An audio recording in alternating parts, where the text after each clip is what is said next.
আমার স্বজন ঘাটা মন বটায় চলে, কেন তুমি বলতে পারো না এই মানুষটার ঘরে যাব পালকিতে চড়ে রান্নাঘর হারিয়ে? কেন তুমি বলো আমাকে তোমার জন্য পারি না এমন একটা ভালোবাসা দিতে? কোথায় গেলে পাবো সেই ভালোবাসার দানটা দিতে? জানি না তুমি কেমন করে নিষ্ঠুর হয়ে চলে গেলে, আমি তো তোমাকে কোনোদিন ভুলতে পারি না। ও সজনী, আমি তোমাকে কোনোদিন ভুলতে পারি না। তুমি আমার দু চোখের মায়া কাজলে জড়িয়ে আছো, জানি না কিভাবে তোমাকে আমি কোথায় গেলে পাবো।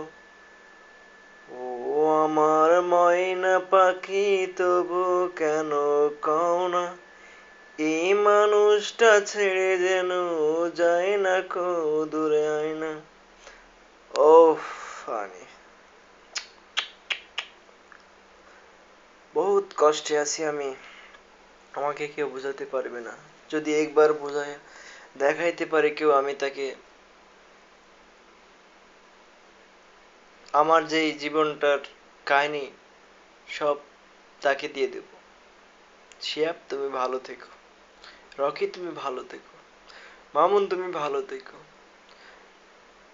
আমার একটা বাচ্চা আছে, বাচ্চাটার নাম হলো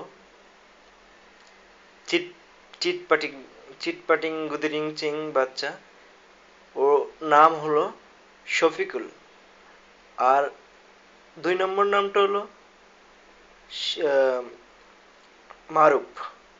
ও আমাকে অনেক কাঁদিয়েছে, তবে আমি বলতে পারবো না ও আমাকে কিসের জন্য এত কাঁদায়।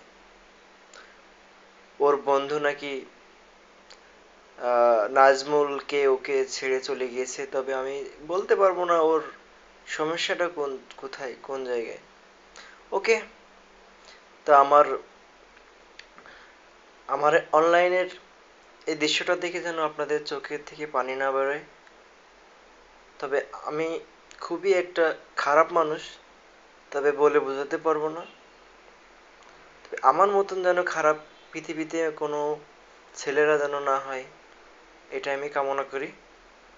সবার সালাম জানিয়ে আমি আমার বক্তব্য আমি শেষ করতেছি। আর আমার গানটা যদি ভালো লেগে থাকে তাহলে আমাকে SMS করে পাঠাইবেন কামাল হোসেন 52@gmail.com। ওকে ভাইয়েরা, বোনেরা সবাই ভালো থাকো। আর গুদিরিং চিং একটা ছবি আছে, ওই ছবিটা দেখতে ভুলবেন না কেউ।